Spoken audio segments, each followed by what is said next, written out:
Hats off to Baylor. That was a pretty stellar defensive performance. We knew how fast and physical that defense was going into the game, and obviously we didn't respond on that side of the football. I thought in the first half we certainly played good enough defense to be in the game, and then obviously there in the fourth quarter to lose our composure is ridiculous, unacceptable, and will be dealt with punitively. I can assure everyone of that. But we wish Baylor the best in the conference championship game. They've got a special season going. You can tell there's a lot of chemistry on that team. But I told our team that we've got one game left in DKR for these seniors, and I'll be damned if any of us throw in the towel because those guys deserve much more for everything that they've done for this program since we've gotten here. They deserve and have earned the right to have a very memorable senior day. Injury update: Keontae Ingram will have an MRI tomorrow on his ankle, and DeMarvion Overshawn will have an MRI on his ankle. Question? Tom, besides Baylor's defense, how do you explain the offensive struggles? Other than they're very good on defense. Oh, well, that's one of them. We just, we made what we thought were some really good adjustments in the run game. It's pretty similar, actually less complex defense than what we faced last week. We didn't execute, and we thought, we had, not thought, we knew we had hats on hats at least, last week because of the complexity. They had some free hitters pretty close to the line of scrimmage. This week we had guys assigned to them. We just didn't develop our guys enough throughout the week in terms of finishing those blocks. And when you can't run the football, I think what makes their defense so difficult, and you saw, they held Oklahoma to 10 points in the first half. What makes it so difficult is, so you say, okay, we're not running the ball real well. Well, let's start throwing it around. We got pretty good wideouts. We got a good quarterback, but it's they're dropping 8 in coverage and can get a really good pass rush with those 3 defensive linemen, which makes it difficult for the quarterback back there to try this. He stuck to the game plan. He threw a bunch of check downs because of how deep they were dropping. He took off and tried to run at times. But if you can't get the run game going, it's really difficult against a defense like that. Tom, do you have any issues with anyone's competitiveness today? Do you feel like the guys gave you 100% effort? From what I saw, yeah. Now, obviously, I'll watch film, and I'm sure, maybe a player or two here I might feel differently, but that was the theme all week. I would hope to God that we wouldn't see a lack of effort. We talked about straining, and the definition of to strain is to force oneself, make an unusually great effort. Couple key words in that definition: force, meaning it's not natural, meaning you've got to make a choice, an intentional choice every time the ball snapped, and then unusually great. It can't be average. It's got to be unusually great. So, we'll see, because we knew, Coach Rule's got those guys playing really, really hard right now. They're playing with a lot of confidence, and we knew what we were going to be up against. Did Keontae get injured at the end of his run, or was on the tackle and having? Well, from what I understand, it was at the end of the run. When he got tackled, he got his ankle rolled up on. In the second half, was Parker wasn't ejected, was he? No, it was really weird. Obviously he'll be dealt with from a punitive standpoint. Nobody talks to the refs except for me, and that's been made very clear throughout our time here. But we thought he was, but originally what the referee then told us after when I had a chance to talk to him, he said, no, I just wanted him out for one play, which I'd never really seen before, to be honest with you.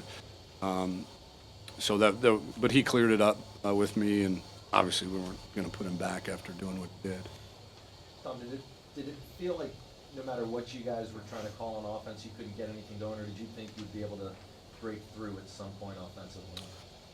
I did. We started the game fast.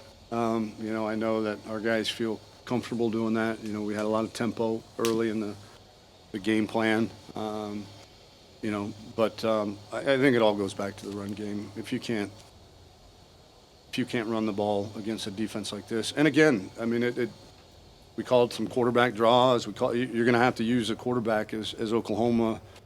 I think their quarterback had 30 carries or 28 carries, something like that, against these guys a week ago.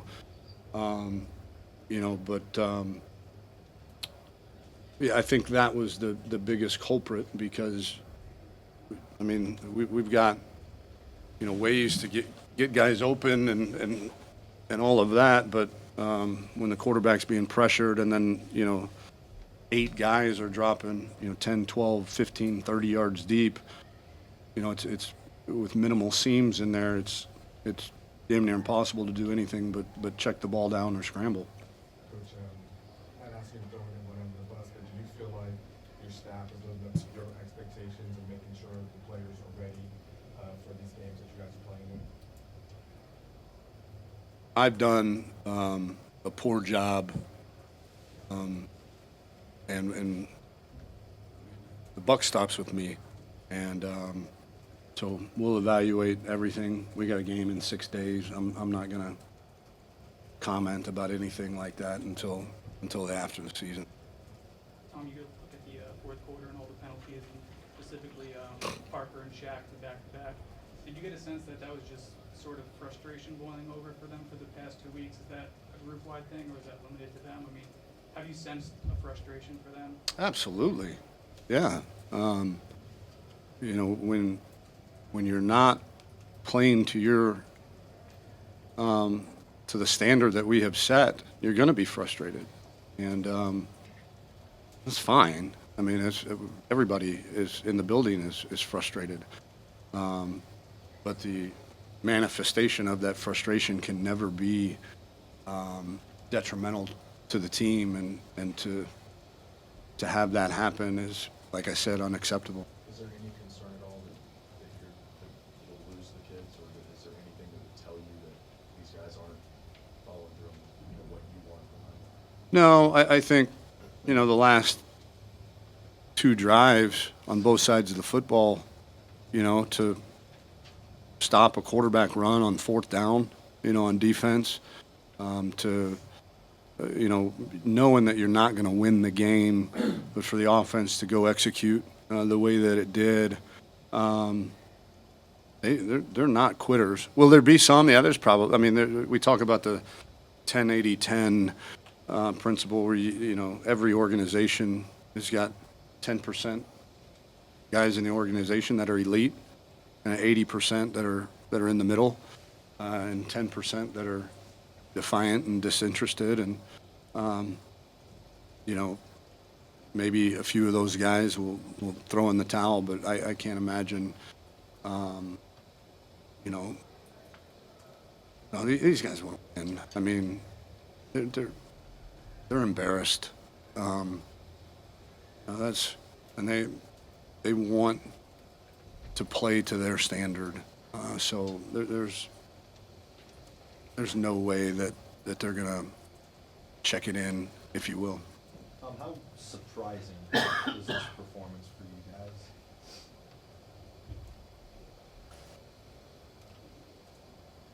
guys? I don't know. You go into every game thinking you're going to win, thinking you got a great plan. So anytime that doesn't happen, that's surprising. So none are more surprising than others. Tom Jordan Whittington just can't go. That's correct. This is done for the year. I honestly, I don't know. It's week by week. You know, we're trying to push him through. I think he got another injection to help with the swelling, but the surgery, you know, all of the follow-up MRIs of, you know, the surgery itself, it was very successful. You know, now it's a matter of just getting the swelling, the internal swelling down to the point where he feels like he's fully functional. Tom, we saw you hit Button, it was Malcolm pregame. Was that incumbent upon you to do that just to make sure these guys were ready to go, or was it just you being pumped up? A little bit of both. You know, we used to do that. I used to do that as a coordinator at Ohio State and as a head coach at Houston. In my old age, I'd kind of stopped doing it a little bit, but I just felt it inside of me in this game because I knew that we had to play physical. We had to play with strain and you know, just felt like the young Coach Herman, I guess. Got time for two last ones? When you face as much drop three or drop eight and rush threes as you do in this conference, is check down basically the only solution there? What are some other possible options? Well, we caught him in quarters coverage a couple times, and you know, we missed a deep ball to Brennan. We hit Devin on a long corner route. So I think, you know, but that was against cover three. So, you know, you've got to catch him at the right time with the right call, and then if it's not there, then yeah, you gotta check the ball down. You gotta run the quarterback. You gotta throw some screens. You know, we caught him in a blitz on the screen, and we just we're out of sync just a hair with the quarterback and the running back, and you know, so I think, you know, pushing the ball down the field is really, really difficult, as it was the last couple weeks. But we caught him twice, hit him once with Duve on the corner route, and missed, you know, barely missed Brennan on the post route. Your staff and Last one. will kind of talk about a lot of the same things with physicality and physical defense and all that sort of stuff. When you are there on the sideline watching this, is there something that has gotten through to them that maybe hasn't gotten through, or why do you think exactly is the reason for the disparity in results? I hadn't thought about comparing us to them. I know they're really fast. I know that, you know, their front three, they don't need to bring a lot of pressure with other guys. But it would be foolish of me to try to figure out what has sunk in with them, and I don't know his team. Thanks, Coach. Mhm.